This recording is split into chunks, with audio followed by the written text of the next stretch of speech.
noches y bienvenidos a Sala de Prensa de Noticias Caracol Ahora. En las últimas horas, el diario The Wall Street Journal reveló un preocupante informe de las afectaciones mentales que podrían enfrentar usuarios de Instagram. Y todo se desprende de un informe interno de Facebook, propietario de Instagram, en los que concluye que en esta última red social se produce una comparación social negativa y que cerca del 32% de las usuarias de Instagram se sienten mal sobre su apariencia física. Esos documentos filtrados aseguran que el propio Mark Zuckerberg, fundador de Facebook, está al tanto de este reporte, que además revela datos de las afectaciones mentales que sufre 1 de cada 3 adolescentes de Instagram en lo que tiene que ver con su autoestima y su aspecto físico. Pues esta y otras investigaciones dejarían en evidencia las consecuencias del uso excesivo de las redes sociales para algunas personas. Ante este informe de The Wall Street Journal, Instagram estaría planeando motivar a sus usuarios para que vean contenidos que no solo muestren cuerpos femeninos delgados y tonificados. Vamos a hablar de este importante tema esta noche aquí en Sala de Prensa. Y para ello hemos invitado al médico psiquiatra Álvaro Franco. Doctor Franco, buenas noches, bienvenido a Sala de Prensa. Buenas noches, Daniela, para ti y para todos los que nos escuchan. Bueno, quiero comenzar preguntándole, pidiéndole su opinión de este estudio que revela que Instagram podría causar daños mentales a algunos de sus usuarios. ¿Es esto posible? Sí, claro, eso es posible porque hay varios mecanismos que lo explican. Esto tiene explicaciones, por ejemplo, del funcionamiento cerebral. La información que reciben del adolescente actúa en los circuitos de recompensa del cerebro, entonces produce descarga de adrenalina. Esto lo hace poner ansioso y lo hace preocuparse más allá de la cuenta. También actúa en factores psicológicos. En la adolescencia, la persona está buscando la identidad, o sea, ¿quién soy yo? ¿Cuál es mi papel en el mundo? ¿A quién me quiero parecer? Entonces, si permanentemente encuentra, digamos, modelos difíciles difícil de alcanzar, eso le va a generar una baja autoestima. Y hay factores también sociales y culturales, que es la competencia, estar al día, ver cómo se maneja o está similar a los demás adolescentes y que tienen, digamos, las mismas condiciones y que tiene las mismas ventajas que puede tener cualquier persona de otro país y de otra cultura. Al no tenerlas, pues contribuye a la depresión.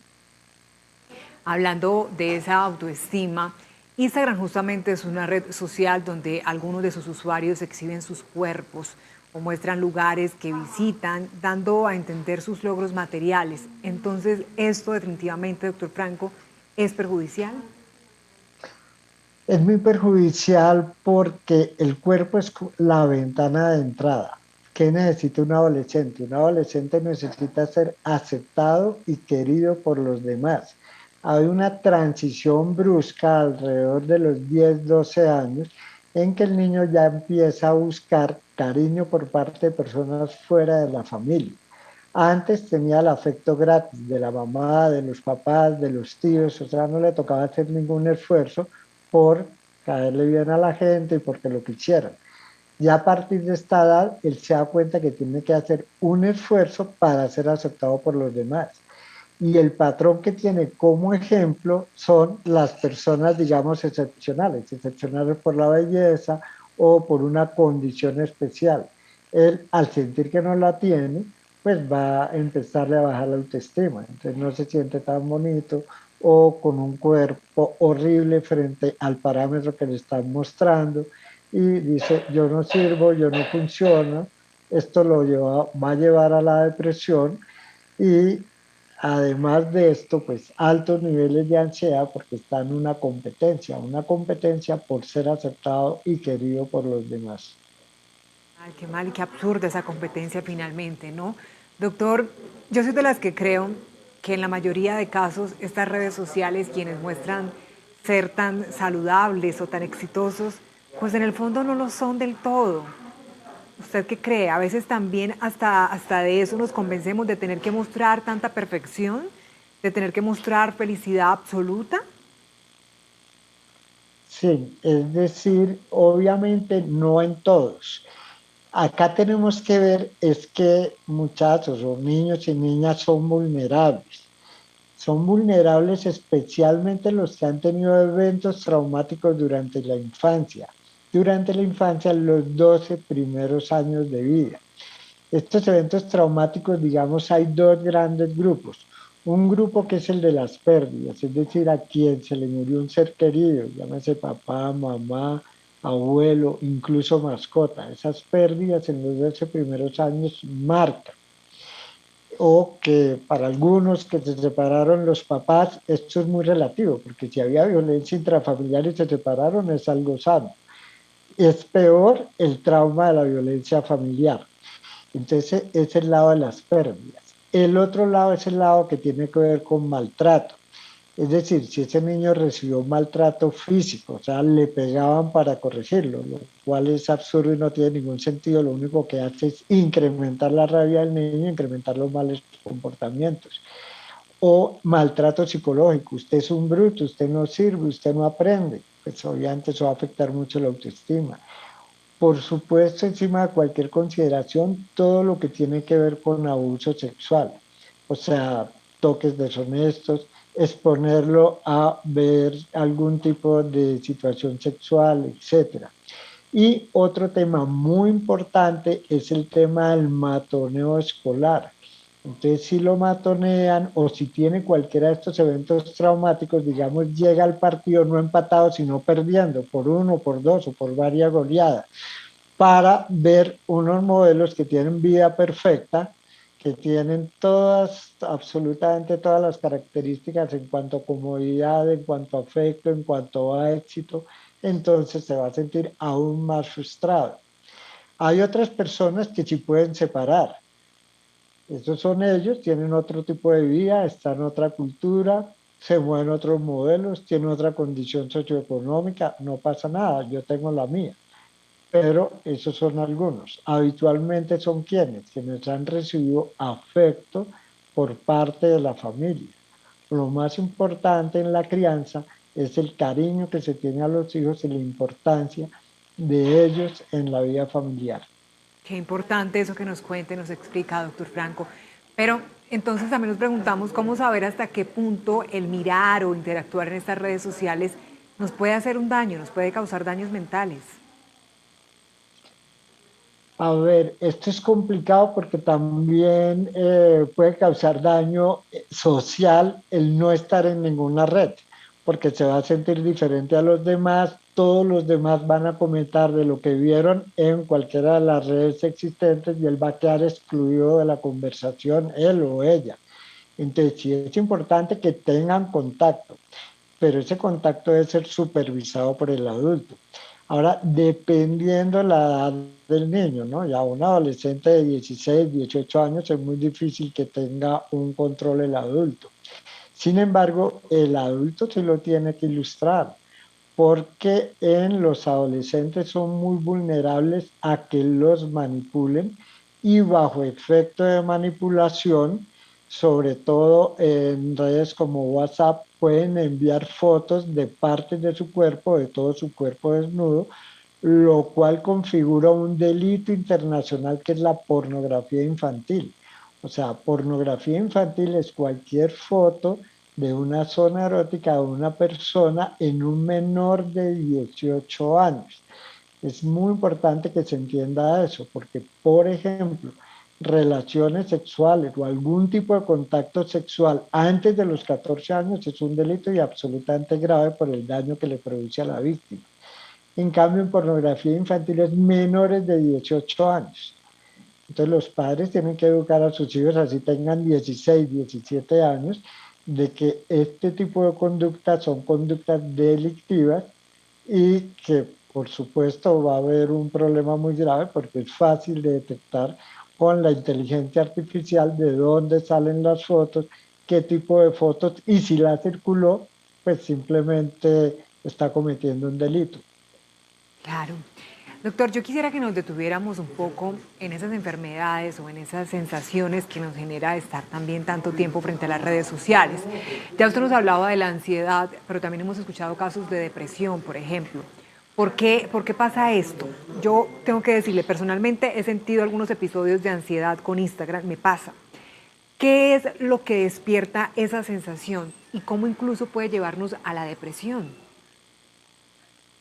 Sí, hay una ansiedad que se llama ansiedad anticipatoria, que voy a encontrar en Instagram. Entonces eso ya pone al organismo en alerta. Cuando está en alerta, por ejemplo, que un perro ladra, entonces uno está listo para correr, o que hay una persona sospechosa, está listo para moverse por otro lado, hay una descarga de adrenalina.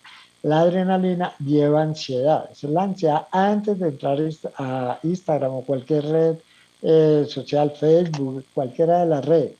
Ya entrando está ver si me escribieron a mí, si leyeron lo que yo escribí, si pusieron dedito arriba o dedito abajo, porque eso va a depender si fue aceptado o no fue aceptado, si fue leído por los demás o fueron vistas sus fotos o no fueron vistas. En últimas, eso tiene que, es decir, tiene que decir popularidad. Lo que buscan muchos adolescentes es ser populares. ¿Qué es ser popular? Eso también lo buscan muchos adultos, es la necesidad de reconocimiento. O sea, miren, yo existo, yo estoy acá. ¿Quiénes tienen mayor necesidad de reconocimiento? Los que no le reconocen los logros en la casa.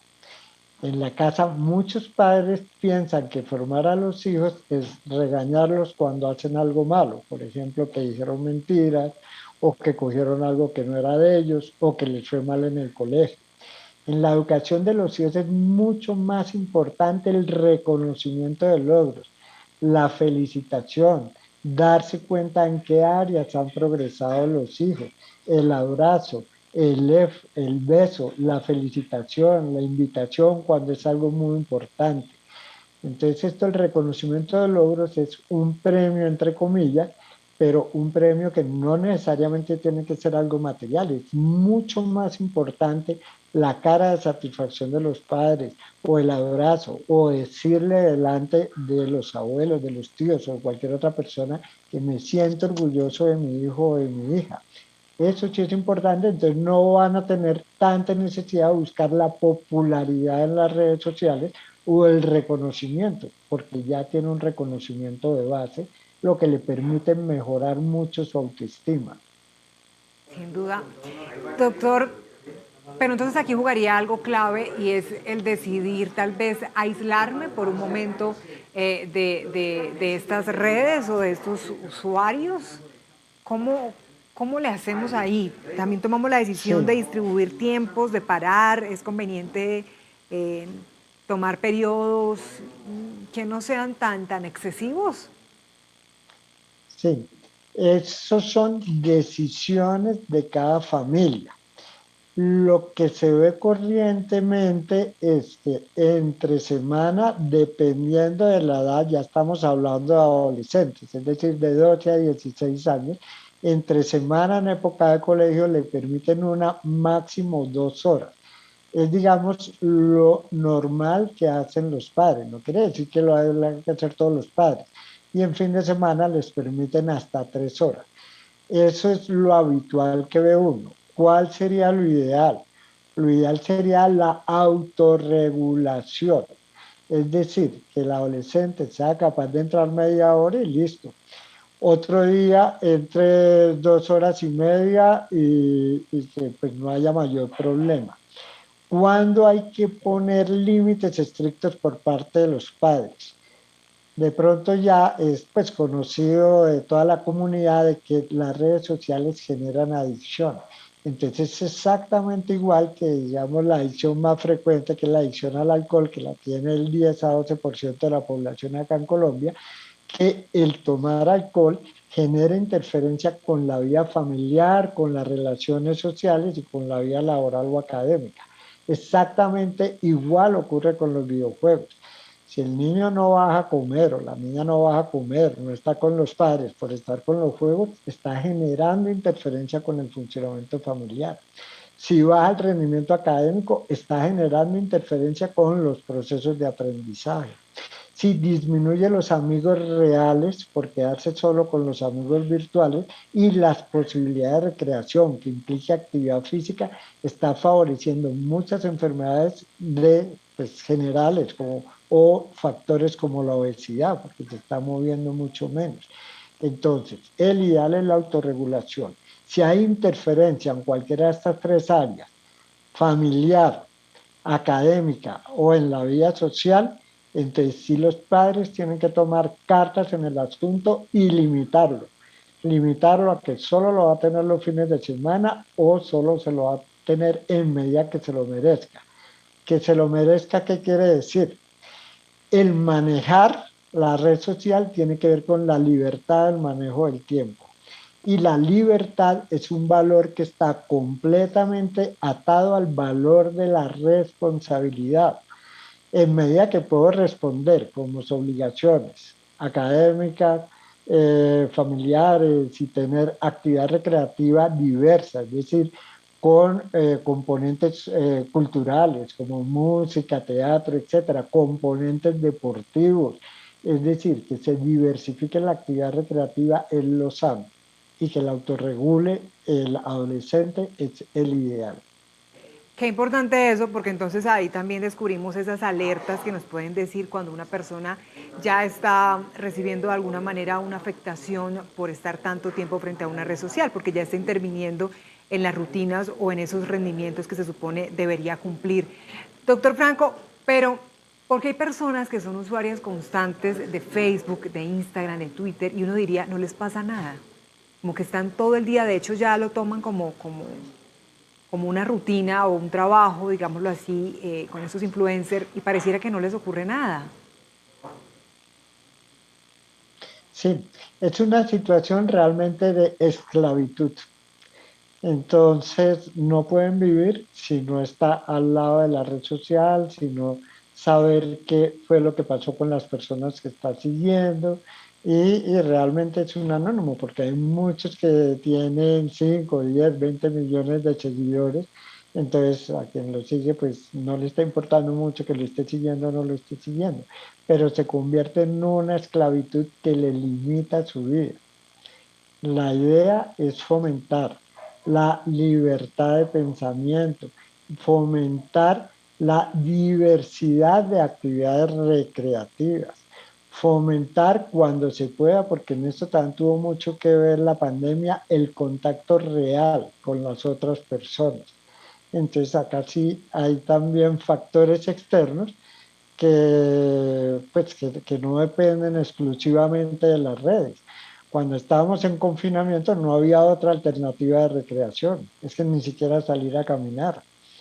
Entonces, en medida que eso vaya mejorando y que haya más porcentaje de la población vacunada, etcétera, hay que volver a encauzar los adolescentes a una recreación diversificada, es decir, que sí tengan redes sociales, pero que también tengan actividades culturales, actividades deportivas, vida familiar con la familia extensa, vida social con los amigos del colegio, con los amigos del barrio, del conjunto, etcétera, para que tenga un desarrollo armónico. Doctor Franco, ¿hay alguna red social que pueda decirse afecta más que otras? Lo que genera mayor ansiedad o angustia va a generar una mayor dependencia.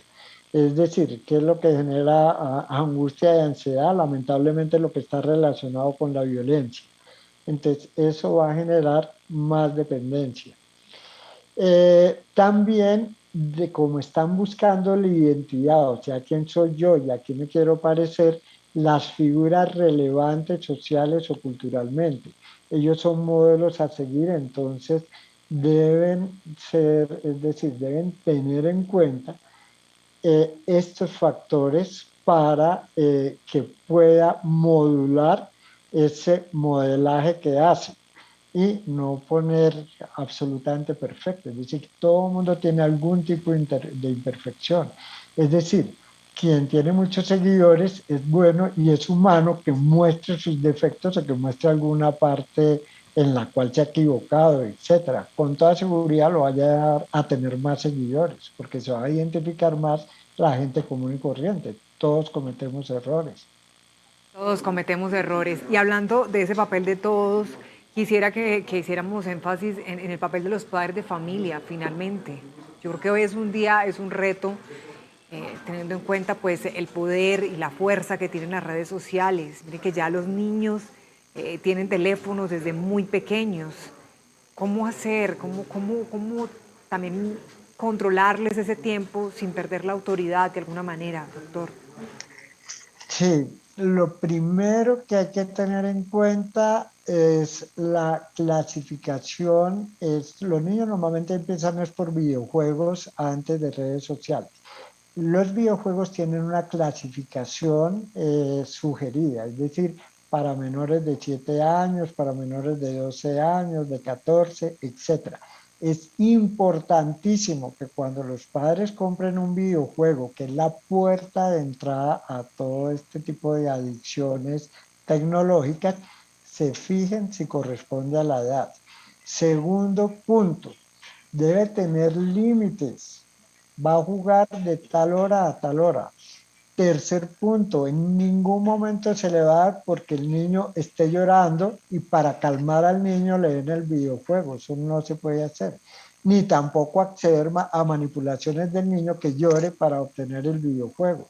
Pierden totalmente la autoridad de la jerarquía los padres y la pierden en diversas áreas, no solamente en el área de los videojuegos.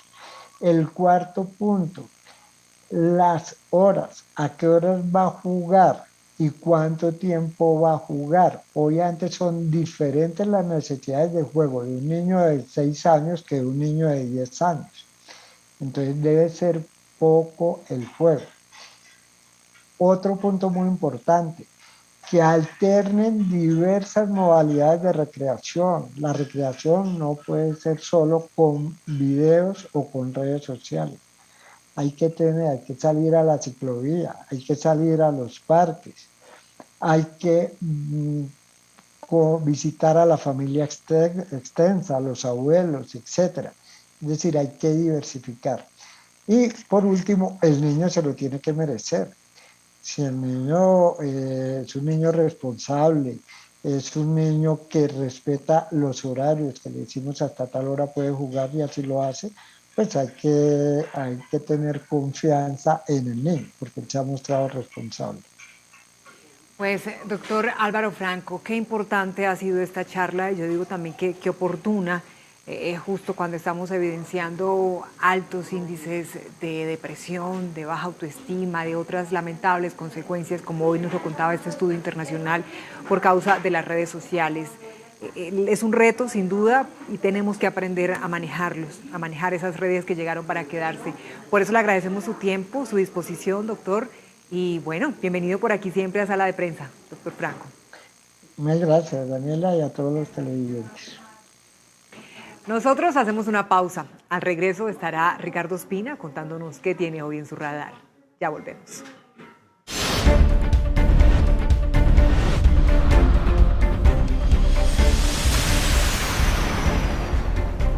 Ya estamos de regreso en Sala de Prensa. Gracias por conectarse con nosotros. Vamos de inmediato con Ricardo Espina, director de Servicios Informativos de Blue Radio, para que nos cuente qué tiene esta noche en su radar. Ricardo.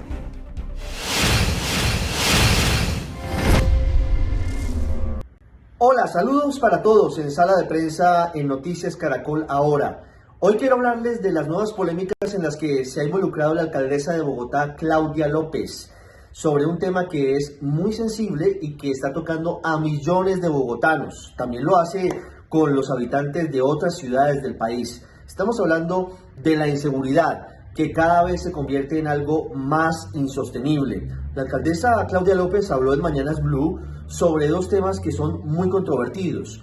Dijo que, hablando de la migración venezolana, hay un grupo de migrantes que sí están dedicados al crimen, que han traído prácticas violentas, primero matando y luego robando, que no estaban en el país. Pero además dijo que, entre otras cosas, son instrumentalizados los venezolanos indocumentados por bandas de colombianos. Dijo además que hay 3 veces más de probabilidades frente a un colombiano que un venezolano quede libre porque no tiene documentos usualmente cuando comete delitos. Y también se fue muy duro contra los jueces. Pero hablando de los venezolanos, hay una respuesta del representante del gobierno de Juan Guaidó en Colombia, Eduardo Battistini, quien le dijo en tono muy fuerte a la alcaldesa Claudia López que el crimen no tiene pasaporte y que sus críticas y que sus palabras no le están haciendo daño a los ladrones venezolanos, sino a las mamás, a los venezolanos que han venido de buena fe desde su país buscando un mejor futuro para ellos y para sus hijos. La otra polémica de la alcaldesa Claudia López gira en torno a otra afirmación que tiene que ver con la inseguridad. Dijo la alcaldesa que 8 de cada 10 personas detenidas en Bogotá por cometer delitos son dejadas libres por los jueces y dijo que deben definir ellos si están de la mano de las víctimas o si están de la mano de la impunidad. Eso causó respuestas desde muchos sectores. Comunicados van, comunicados vienen, desde el Consejo Superior de la Judicatura, desde los juzgados de Palo Quemado y desde otras instancias judiciales, en donde le recuerdan a la alcaldesa la independencia de la rama judicial, pero además le dicen que están de manos de las garantías, que no pueden actuar en contra de la Constitución y que siempre que actúan de esa forma es porque no hay elementos, no hay pruebas por parte de Fiscalía ni Policía que ameriten o que lleven a que esas personas que son detenidas permanezcan en prisión. Varias polémicas en torno a un tema sensible para todos, ahora que comienzan los patrullajes conjuntos de la policía y de la llamada PM, de la Policía Militar, en la capital del país. Gracias, Ricardo. Así terminamos. A ustedes gracias por conectarse con Sala de Prensa. Ya viene Signo Pesos. Que tengan buena noche.